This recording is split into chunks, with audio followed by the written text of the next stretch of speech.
Hello, everyone, and welcome in. Hope everyone is doing well. Positive healing vibes to all the subscribers, the viewers, and the world out there. Today, we are looking into what is blocking your path for the first half of 2025. Now, please keep in mind, guys, the messages here are general and timeless readings. So please take what resonates and leave the rest. It's really about the title. If there's something resonating for you in the title, there will be something in the message for you.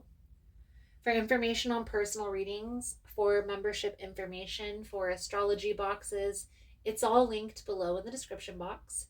And if you found the message was helpful, please give it a thumbs up. This will help to push the message out to more people. And subscribing to the channel helps to set your intentions and energy for future messages.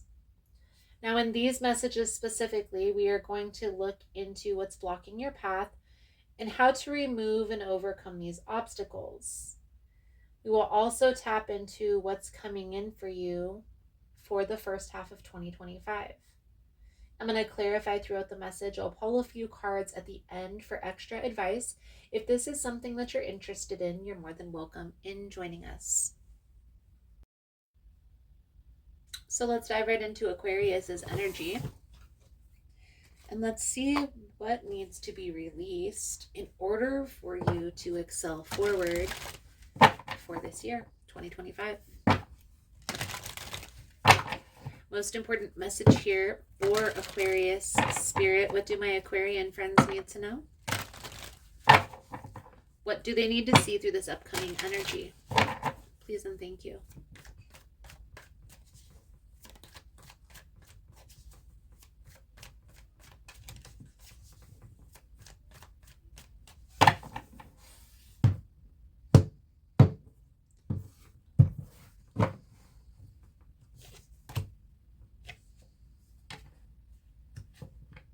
Knight of Swords, the Moon with the Hierophant, High Priestess on the bottom of the deck.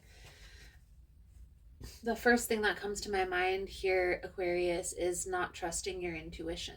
There's something here that's been calling you. You've been trying to ignore this, trying to put this off. We're going to see how this plays out into the message. But I definitely feel here, Knight of Swords, the Moon, the Hierophant energy. It's like you thought this was going to be a smoother ride than it is.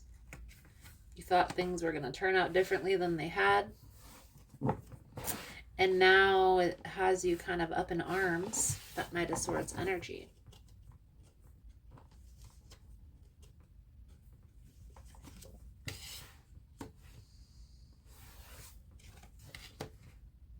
Empress, the Fool. Knight of Wands. The King of Wands.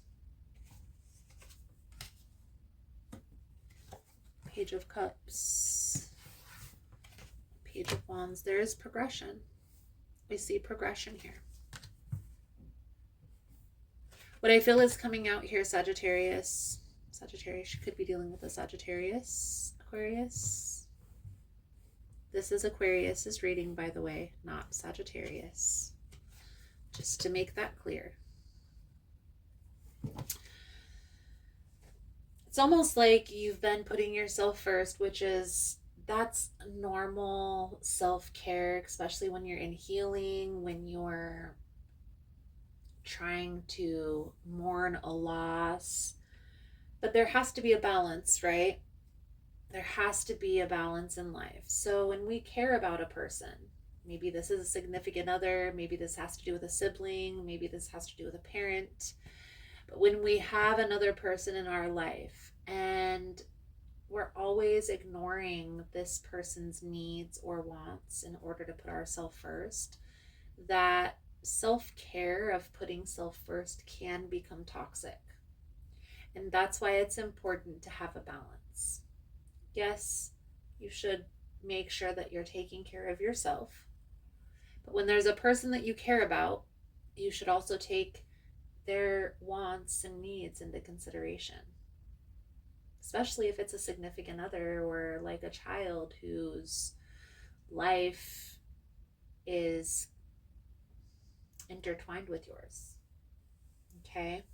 And it's a learning process, it's a learning curve. Self-care is important, so don't neglect that. Don't neglect yourself to put another person before you.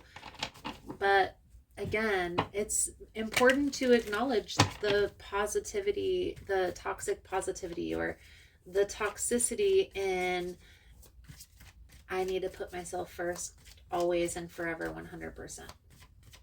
Okay, so let's clarify the Empress energy here.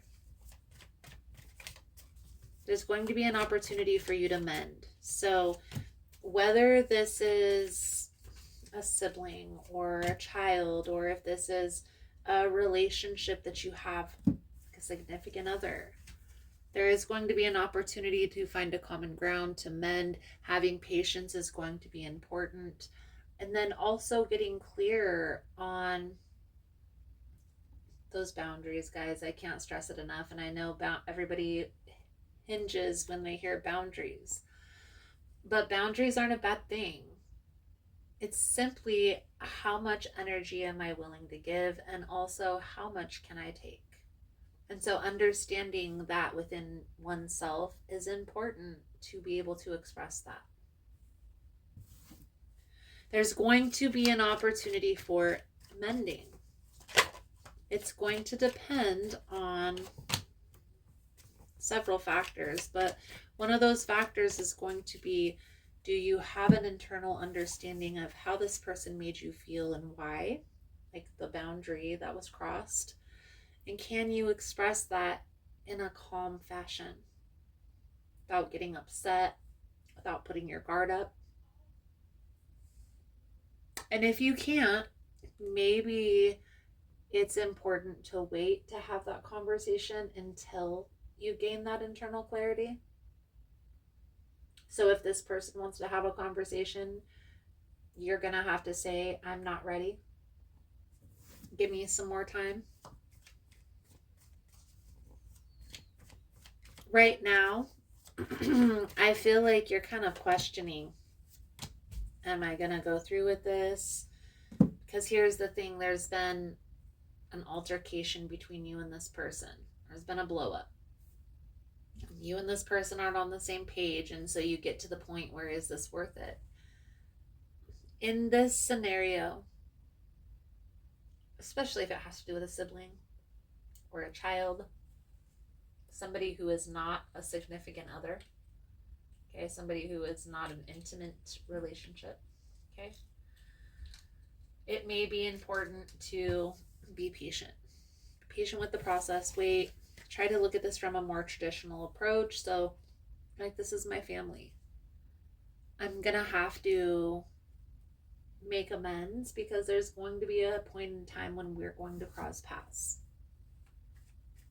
Now, if this has to do with a person in your life who has lied and cheated and been deceptive, this is not resonating in that manner. Okay? This is simply a person who you and this person had a disagreement and took space from one another, and it maybe went 2 or 3 steps too far. Now, why is this coming up as a blockage? Well, because by you holding this in your heart and on your mind, it's putting a pause on things. So the pause is important for you to gain that in clarity on what it is and why. And then when the opportunity arises, there is a need to have this conversation. Okay? It's all about the conversation. So when that conversation happens, could be soon, might not be until Mars goes direct, which is the end of February. But when that conversation happens, you see the Page of Cups, the Page of Wands. This tells me it's like you guys are going to need to bridge the gap. And what is going to bridge that gap? The understanding, the clarity, and communicating how you felt or how this person made you feel. And then initiating those boundaries. So if this is a friend, like, hey, I'm not going to invite you to as many things until I see that you're going to come. If this is having to do with a sibling and maybe they've overstepped their boundaries in some form or fashion, you have to show me things have changed before I'm just going to fall back into place. So proceed with caution, because that's the Page of Wands. Show me. I'm not just going to hang off your every word. I want to see some action.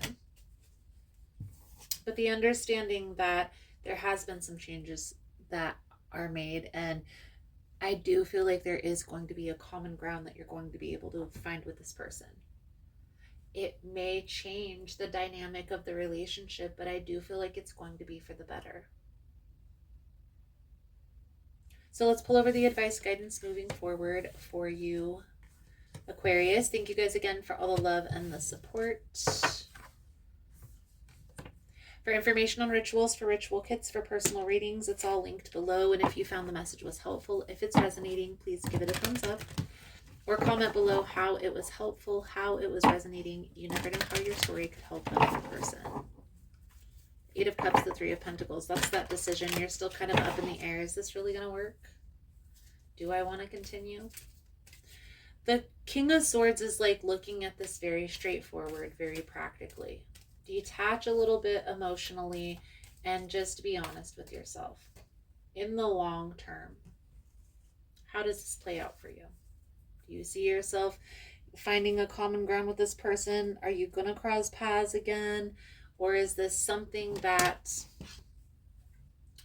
may be resonating as maybe this person is too much and maybe there is some space that needs to be taken, right? No offense, but you have to protect your energy.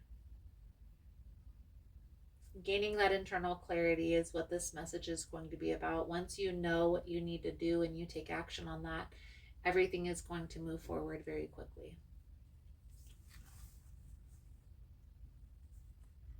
So, whispers of healing message here for you, Aquarius. Negativity. So the message that comes with this card, Aquarius: negative feelings are a natural part of the human experience. Grief and anger are ordinary, healthy reactions to the loss of a loved one or to someone who is mistreating you when life is spiraling out of control. When you are emotionally healthy, you can acknowledge your feelings without becoming stuck in a negative spiral. When a challenge comes along, many people have a default mechanism that automatically goes to the worst case scenario. For example, you could become overly concerned that a small mistake at work will cost you your job, or that a thoughtless comment will end a relationship, and you will end up lonely forever. One of the best ways to heal negativity is to focus on the positive. It may take baby steps to bring this healing about. Your every thought, word, and behavior has a huge impact on your overall health. Take steps to consciously monitor your pessimism. Interrupt your negative thoughts with positive ones. It may take time, but gradually you'll train yourself to let go of the negative. You can reprogram yourself to be in full control of your emotions and make the healthier choice to remain upbeat and positive. So, Aquarius, I take this as kind of beating yourself up over not making the right decision, not trusting your intuition. Life is life, and we want to see the best in people, and maybe we ignore intuition through that, and that's okay. It's important to trust the process and to get clear on those do's and don'ts. So what do you want to accept in your life, and what are those absolute no's? And don't allow anything less, don't settle for anything less than that. So Aquarius, I feel like that's a good solid message coming out. It's time to address this, and I don't feel like it's a negative thought pattern. I feel like it's getting clear on that boundary aspect. So, what am I willing to give? And what can I take energetically? Aquarius, thank you guys again for all the love and the support. I hope the message was helpful for you, and I look forward to reading your cards again soon. Namaste. So I just wanted to come on and say thank you guys for all the love and the support, for liking, for subscribing, for sharing the content. You guys are all amazing. For information on rituals, for ritual kits, for personal readings, everything is linked below in the description box. I know there's been a lot of changes here on the channel. As humans, we are always learning, growing, and expanding, and so it will be on the channel as well. For those of you that are interested specifically in memberships, they're here on YouTube or also on Patreon. The membership is $4.99 a month, and it gives you access to all the extended readings for all of the signs, as well as any extra content that I post about the behind the scenes or about what's going on in my life personally. If you missed the newsletter, it will be back soon, so don't worry about that. I'm also going to be starting a new series here on the channel where I bring on other practitioners to do readings, as well as channeled messages. So if that's something that you're interested in, if you yourself are a practitioner or know somebody who is, feel free to email me at ahealersmessage@gmail.com. Thank you guys again for all the love and the support, for liking, for subscribing, for sharing the content. You guys are all freaking amazing. Positive healing vibes, and namaste.